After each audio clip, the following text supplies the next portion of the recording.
കാലമായി നീണ്ടുനിന്ന ഒരു നിയമ പോരാട്ടത്തിന്റെ ഒടുവിൽ 34 വർഷം പഴക്കമുള്ള വധശ്രമ കേസിൽ 85 വയസ്സുകാരന് 3 വർഷത്തെ കഠിന തടവ് വിധിച്ച് ബീഹാർ കോടതി. ബീഹാറിലെ വൈശാലി ജില്ലാ additional sessions judge Manoj Kumar തിവാരിയാണ് പ്രതിയായ ദീപ് റായിക്ക് ശിക്ഷ വിധിച്ചത്. എന്നാൽ വാർദ്ധക്യ സഹജമായ ആരോഗ്യ പ്രശ്നങ്ങളും ശാരീരിക ബുദ്ധിമുട്ടുകളും പരിഗണിച്ച് കോടതി ഇയാൾക്ക് താൽക്കാലിക ജാമ്യം അനുവദിക്കുകയും ചെയ്തു. കേസിലെ മറ്റ് 4 പ്രതികൾക്ക് കോടതി 10 വർഷം വീതം കഠിന തടവും 25,000 രൂപ പിഴയും ശിക്ഷ വിധിച്ചു. ലോകേശ്വർ റായ്, സുരേഷ് റായ്, ഉദകേശ്വർ റായ്, ജഗദീഷ് റായ് എന്നിവരാണ് ശിക്ഷിക്കപ്പെട്ട മറ്റ് പ്രതികൾ. 1992 ഡിസംബർ 10 ബീഹാറിലെ രാഘവപൂർ ഗ്രാമത്തിലാണ് ഈ കേസിന് ആസ്പദമായ സംഭവം നടക്കുന്നത്. അദാലത്ത് റായ്, ഭാര്യ റാംസക്കി ദേവി എന്നിവർ വീടിന് പുറത്തിരിക്കുമ്പോൾ ദീപ് റായും സംഘവും വഴിയിൽ കുപ്പിച്ചില്ലുകൾ വിതറിയിരുന്നു. പൊതുവഴിയിലെ ആ കുപ്പിച്ചില്ലുകൾ മാറ്റുന്നതുമായി ബന്ധപ്പെട്ടുണ്ടായ തർക്കമാണ് പിന്നീട് വലിയ അക്രമത്തിൽ കലാശിച്ചത്. തർക്കത്തിനിടയിൽ പ്രതികൾ തോക്കുകളും നാടൻ പിസ്റ്റളുകളുമായി എത്തി ഗ്രാമവാസികൾക്ക് നേരെ വെടിവെക്കുകയായിരുന്നു. സംഭവത്തിൽ സ്ത്രീ അടക്കം 4 പേർക്ക് ഗുരുതരമായി പരിക്കേറ്റിരുന്നു. നാടൻ തോക്കുകളിൽ നിന്നുള്ള വെടിയേറ്റാണ് ഇവർക്ക് മുറിവുകൾ ഉണ്ടായതെന്ന് മെഡിക്കൽ റിപ്പോർട്ടുകളിലുണ്ടായിരുന്നു. അന്ന് 51 വയസ്സുകാരനായിരുന്ന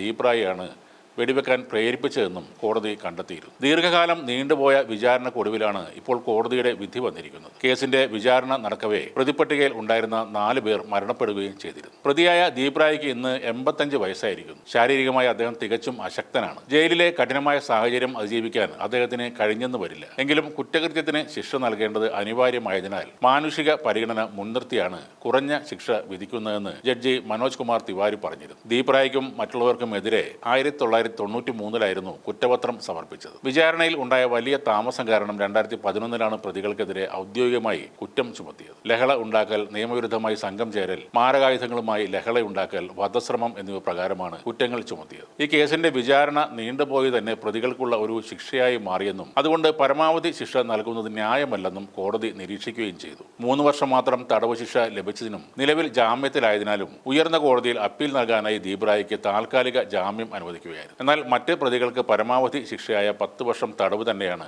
കോടതി വിധിച്ചത്. നിലവിൽ ശാരീരികമായി അതീവ ദുർബലനായ പ്രതിയെ 2 പേർ താങ്ങിപ്പിടിച്ച് കോടതി പരിസരത്ത് നിന്ന് കൊണ്ടുപോകുന്ന വീഡിയോ സോഷ്യൽ മീഡിയയിൽ വ്യാപകമായി പ്രചരിക്കുന്നുണ്ട്. ഇന്ത്യൻ നിയമവ്യവസ്ഥയിലെ വിചാരണ കാലതാമസത്തിന്റെ നേർചിത്രമായി ഈ വീഡിയോ മാറുകയും ചെയ്തു. ഈ കോടതി വിധിക്കെതിരെ രാജ്യവ്യാപകമായി പ്രതിഷേധവും ഉയരുന്നുണ്ട്. ബഹുമാനപ്പെട്ട ചീഫ് ജസ്റ്റിസ് പ്രായം മാത്രം കണക്കിലെടുത്ത് ഈ മനുഷ്യനെ എത്രയും വേഗം മോചിപ്പിക്കേണ്ടതുണ്ട്. നിയമവ്യവസ്ഥ വരുത്തിവെച്ച കാലതാമസത്തിനും അതിന്റെ ഉദാസീനതക്കും ഈ വയോധികനോട് നീതിപൂർവമായ മറുപടി നൽകാൻ ഇന്ത്യൻ നിയമവ്യവസ്ഥക്ക് ബാധ്യതയുണ്ട്. നഷ്ടപ്പെടുന്ന സ്വാതന്ത്ര്യത്തിന്റെ ഒരു ദിവസത്തിന് പോലും പണം കൊണ്ട് പകരം വെക്കാനാവില്ല. ഇതാണ് സുപ്രീം കോടതിയിലെ മുതിർന്ന അഭിഭാഷക ഇന്ദിരാ ജയ്സിംഗ് ട്വിറ്ററിൽ കുറിച്ചത്. ഇദ്ദേഹം കുറ്റം ചെയ്തിട്ടുണ്ട് എന്നത് ശരിയാണ്. എന്നാൽ വിചാരണ നീണ്ടുപോയി 34 വർഷങ്ങൾ കൊണ്ട് നേരെ നിൽക്കാൻ പോലും പറ്റാത്ത അവസ്ഥയിലാണ് ദീപ് റായ്. തീർത്തും പരസഹായത്തോടെ ജീവിക്കുന്ന അദ്ദേഹത്തെ വീണ്ടും 3 വർഷം കൂടി ജയിലിൽ ഇടുക എന്നത് ജയിലിലെ ഉദ്യോഗസ്ഥർക്കുള്ള ഒരു ശിക്ഷ കൂടിയായിട്ടാണ് മാറുന്നത്.